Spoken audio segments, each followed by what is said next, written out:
On the modern battlefield, where every second counts, two giants vie for supremacy: the advanced American Patriot defense system and the feared Russian S-400. Which one truly dominates the skies? Get ready for a relentless analysis of the machines that define 21st century warfare. What is the competence of the war cannon? In today's video, we will work on two systems that are competitors, famous worldwide, equally powerful, and competitors: the American Patriot system and the Russian S-400 system. We will focus mainly on the design conception, which I think is the most interesting aspect. When you understand the conception of a military project, you get to the DNA of that equipment and understand its capabilities, limitations, and other peculiarities.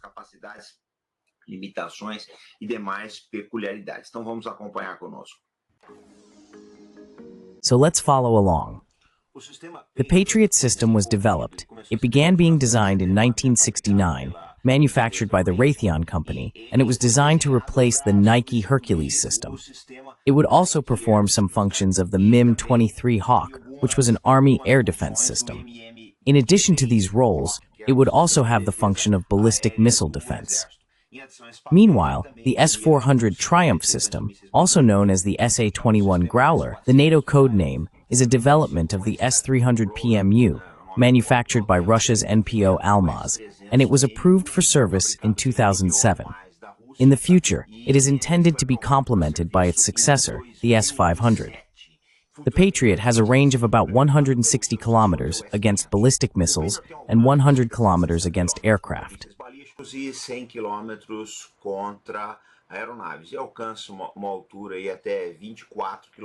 It reaches a height of up to 24 kilometers. It can defend against aircraft, ballistic missiles, cruise missiles, and drones. It simultaneously engages up to 9 targets, and its missiles have a speed of Mach 5, which is 5 times the speed of sound. The S-400 has a range of about 400 kilometers and an altitude of up to 30 kilometers. It deals with the same targets as the Patriot, but in addition, also against hypersonic missiles, and engages up to 36 targets, which is 4 times the amount of the Patriot. And its speed is also much higher, Mach 14, which is 14 times the speed of sound.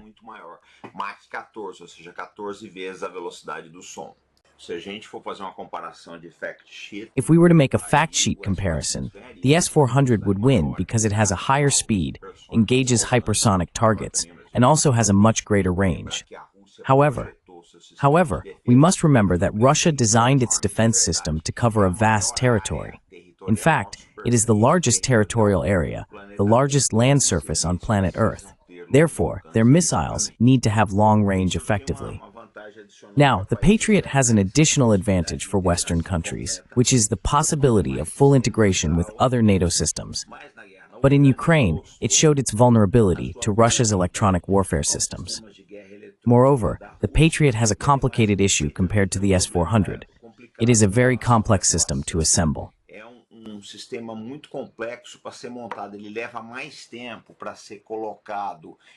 It takes longer to be put into operational conditions in the field than the S-400. As for the S-400, there are reports that the electronic warfare systems made available to the Ukrainians can interfere with its system. There is also a question of whether the S-400 would be effective against the United States stealth aircraft. This is a fact that cannot be accurately assessed at the moment. In the end, it's not just about technology, but the strategy of the terrain and the enemy being faced. The Patriot and the S-400 are leaders in their domains, but the true winner is only determined when the first missile is launched.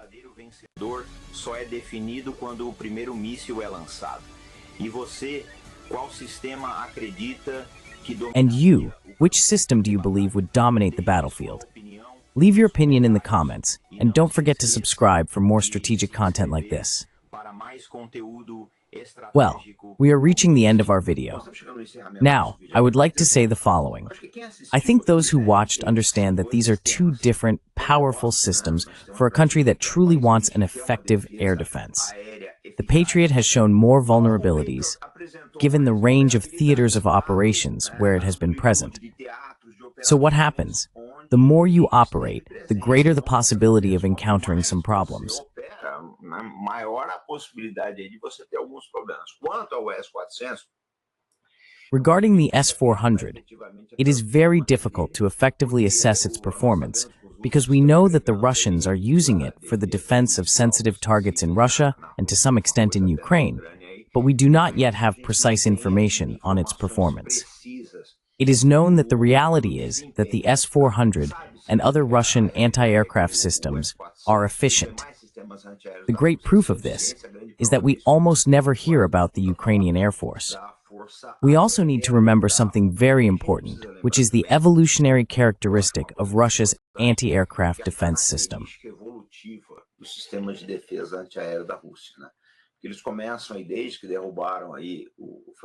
They start from when they shot down Francis Gary Powers in the U-2 plane in Sverdlovsk in 1960 and kept evolving. We can never forget the use of anti-aircraft missiles by Russia, the Soviet Union, in North Vietnam, which were crucial in the downing of hundreds. In fact, the Americans lost 10,000 aircraft. Part of that was due to accidents, that's the truth, and another part due to small arms fire. But the performance of Soviet missiles against, especially, the American jets operating in northern Vietnam cannot be overlooked.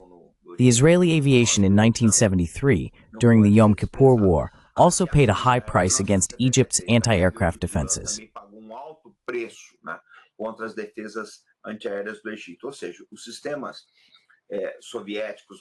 In other words, the Soviet-Russian systems have been in continuous evolution for more than 60 years. They cannot be disregarded. The Americans almost changed some systems in the meantime and did not focus as much on missile defense.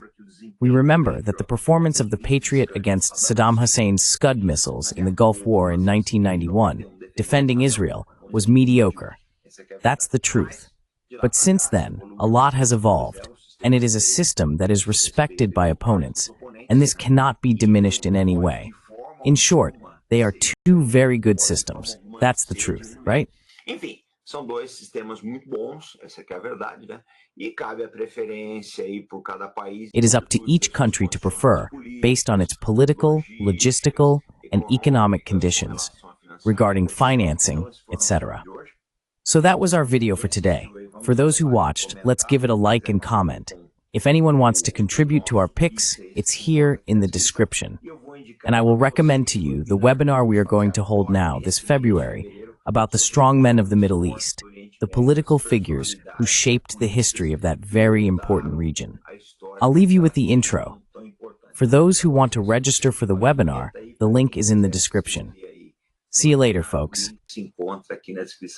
Até mais, pessoal.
Subtitle by Sonia Ruberti.